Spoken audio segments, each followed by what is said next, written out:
उनकी धर्मपत्नी व 11 अन्य जो हमारे वीर सैनिक हैं वो हेलीकॉप्टर दुर्घटना में उनका वीर गति को प्राप्त हुए हैं।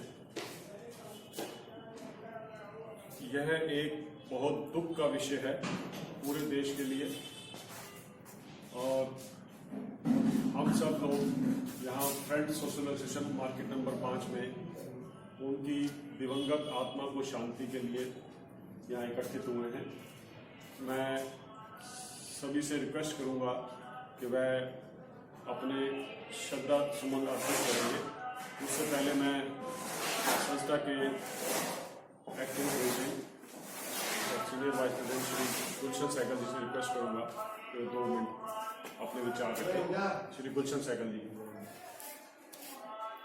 उपस्थित साथियों, जैसा कि हम सब जानते हैं कि 8 दिसंबर को जो एक हादसा हुआ जिसमें हमारी सेना के जनरल बिपिन रावत जो तीनों ही फोर्स के मुखिया थे, उनका एक सडन दुर्घटना जो हुई उसमें उनकी धर्मपत्नी और सेना के कई जवानों के साथ जो शहादत प्राप्त की उन्होंने। पूरा देश इस घटना के बाद सहम गया, गम में डूब गया, क्योंकि ये जनरल इतने योग्य जनरल थे कि इन्होंने अपने कार्यकाल में दुश्मन का मुकाबला करने के लिए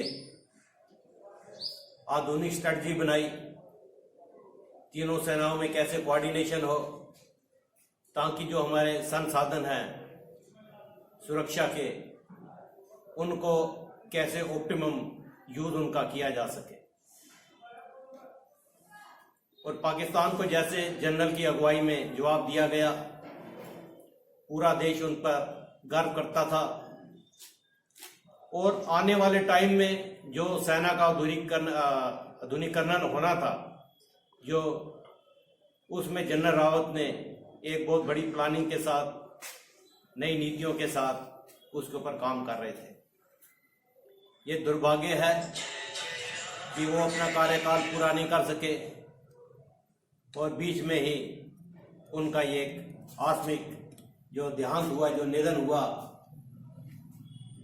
उससे हमारी सेना को बहुत नुकसान हुआ है और पूरे हिंदुस्तान को जो नुकसान हुआ है इसकी भरपाई करना बहुत ही मुश्किल है। क्योंकि जैसा हम जानते हैं कि एक सैनिक का जीवन देश की सुरक्षा के लिए, देश की रक्षा के लिए हमेशा निछावर रहता है। जो भी सेना में कमांड लेता है उसको ये नहीं पता कि मैं आज हूं, कल रहूंगा या नहीं रहूंगा। क्योंकि जिस वक्त सेना की कमान लेते हैं, सेना में वो नौकरी लेते हैं, तो उनको अपने परिवार वालों के साथ और अपने सभी रिश्तेदारों के साथ जो उनके संबंध होते हैं वो एक तरह से विच्छेद हो जाते हैं, क्योंकि वो सारा टाइम फिर देश के लिए न्यौछावर करते हैं। तो जनरल बिपिन के बारे में जो हमारे पास खबर है, जो हमने जानकारी प्राप्त की है, वो अपने रिश्तेदारों से भी बहुत कम मिला करते थे और अपनी पूरा टाइम जो है देश की सुरक्षा के लिए, देश के काम करने के लिए, सैनिकों की एकता के लिए और अपनी सेना को स्ट्रांग करने के लिए आया करते थे। तो आज इस गम की घड़ी में फ्रेंड्स एसोसिएशन के सभी वॉलंटियर, पॉइंट नंबर मार्केट के मेरे दुकानदार भाई और साथी जो है आज इकट्ठे हुए हैं जनरल बिपिन रावत को अपनी भावभीनी श्रद्धांजलि देने के लिए। भगवान करे कि उनकी आत्मा को और सभी जो इस मेरे सैनिक शहीद हुए हैं इस दुर्घटना में, उन सबको अपने चरणों में वास दे और भगवान ऐसे वीरों को बार बार इस हिंदुस्तान की भूमि पर जन्म दे ताकि हम हिंदुस्तान की रक्षा कर सके। जय हिंद, जय भारत। अब मैं सभी से रिक्वेस्ट करूंगा कि वह एक एक करके अपने शब्दों से बोल रहे हैं। एक लाइन में आए प्लीज, इधर से दोनों जगह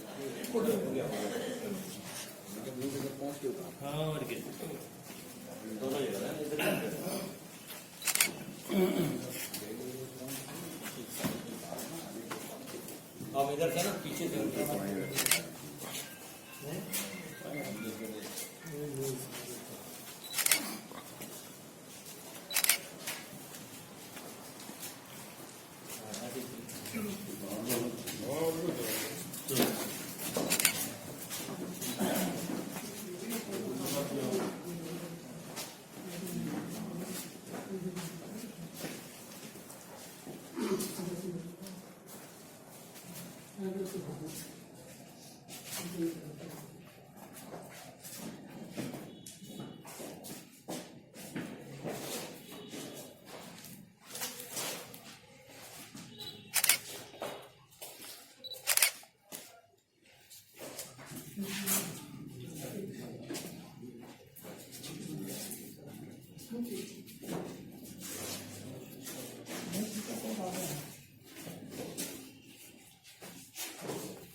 लेकिन चीफ डिफेंस स्टाफ के जो हमारे मुखिया विपिन रावत जी थे, ये देश में पहली बार इन्होंने ये कमान संभाली थी।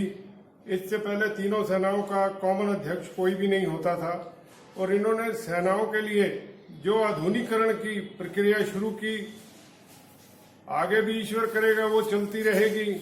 एक से एक जनरल आ जाएंगे, लेकिन इनका जो मुकाबला है वो नहीं कोई कर सकता। इनकी जो क्षति है वो पूर्ति नहीं होगी।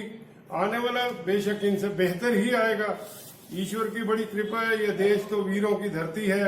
मातृभूमि पे अपने प्राण न्यौछावर करने वाले हजारों लोग हैं, सैकड़ों लोग हैं, लेकिन जो एक सितारा बन के चमक जाता है उसको देख के ही आदमी को खुशी होती है। विपिन रावत जी हमारे पूरे भारत में एक उस सितारे की तरह थे जिनको देख के दुश्मन भी कांपता था। गलवान घाटी में जाके इन्होंने ही अपनी सेना का मनोबल बढ़ाया था।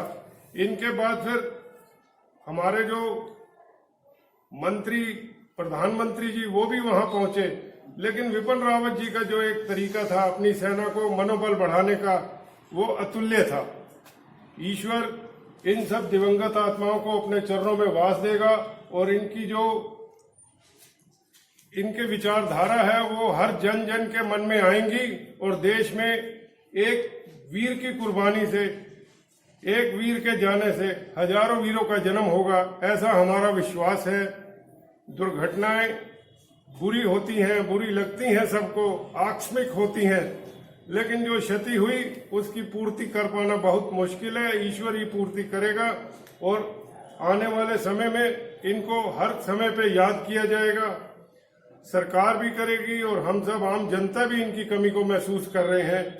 ईश्वर इन 13 के 13 शहीदों को जो एक साथ आकस्मिक दुर्घटना में गए अपने चरणों में वास दे और देश को और प्रबल और शक्ति बनाने के लिए, सशक्त बनाने के लिए इनके विचारों को जन जन में प्रवाहित करे। भारत माता की जय। भारत माता की जय।